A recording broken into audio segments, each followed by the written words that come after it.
Hello दोस्तों, आपका एक बार फिर से स्वागत है मेरे इस चैनल में। तो चलिए शुरू करते हैं एक और डरावनी कहानी। ये कहानी एक गुजरात की है जहाँ पे हेलो दोस्तों, आपका एक बार फिर से स्वागत है। तो चलिए शुरू करते हैं एक और डरावनी कहानी। गुजरात शहर में एक लड़का रहता था जिसका नाम उत्कर्ष था, जो 35 साल का था। उसने सोचा कि मैं अपने परिवार के साथ पिकनिक के लिए देहरादून जाऊं, जहां उसने 6-7 दिन अपने परिवार के साथ बिताए। जब वह अपने घर गुजरात आने लगा, उसका पूरा परिवार गाड़ी में बैठ चुका था और वह भी रास्ते में आते आते रात के 2 बज चुके थे और वह देहरादून के पहाड़ों को पार कर रहा था। तब सड़क एकदम सुनसान पड़ी और पूरी सड़क पर सन्नाटा छाया था। अचानक उत्कर्ष की गाड़ी के आगे एक औरत दिखाई दी, जिसके काले लंबे बाल और सफ़ेद रंग की साड़ी पहनी हुई थी, और वह दूर से ही हाथ हिलाकर गाड़ी रोकने का इशारा कर रही थी। औरत को देखकर उसकी माँ ने कहा, बेटा गाड़ी मत रोको। पता नहीं यह कैसी औरत होगी जो रात के समय सड़क पर घूम रही है। क्या पता यह कोई लुटेरन या फिर कोई बुरा शायद।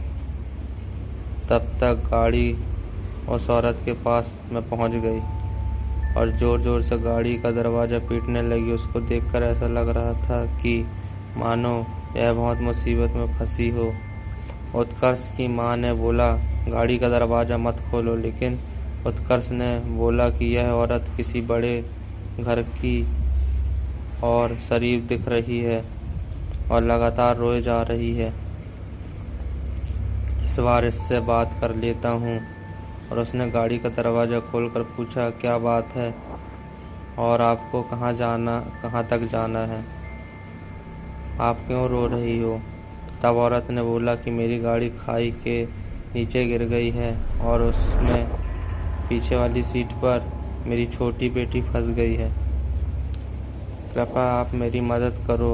इतना सुनकर उत्कर्ष खाई की तरफ दौड़ा और पीछे उसका पूरा परिवार भी दौड़ा। उत्कर्ष सड़क के नीचे खाई में उतरा और गाड़ी का दरवाज़ा पीटने लगा, लेकिन दरवाज़ा नहीं खुल रहा था।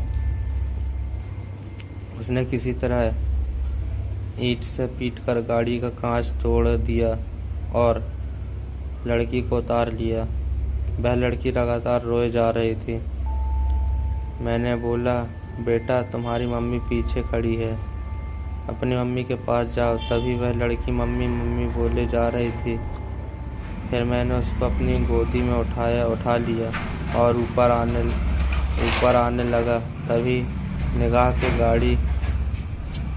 निगाह गाड़ी के आगे वाली सीट पर गई। शीशे के अंदर कुछ धुंधला धुंधला सा दिख रहा था। मैंने वह भी कांच तोड़ा तो देखा आगे सीट पर एक औरत बैठी थी, जिसका माथा फूट गया था। खून बहुत सारा निकल रहा था और वह मर चुकी थी। तब मैंने पीछे मुड़कर देखा कि वह औरत वही है। तब तो मेरे होश उड़ गए और तभी मेरा परिवार इकट्ठा होकर मेरे पास आ गया। यह भयानक दृश्य सबने देखा और जो औरत मर चुकी थी उसी ने हमसे मदद लेकर अपनी बच्ची को बचाया। रात में हमें उसके बाद वहाँ कोई नहीं दिखा। हमने आवाज़ भी लगाई तो भी वह औरत दोबारा नहीं आई और हम बच्ची को लेकर अपने घर आ गए। तभी तक वह लड़की हम लोगों के साथ हमारे घर में रहती थी। उसकी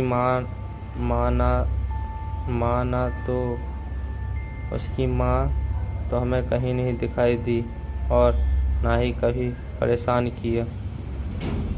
तो आपको कैसी लगी ये कहानी कमेंट में ज़रूर बताएं। मेरे ढोल जुदाई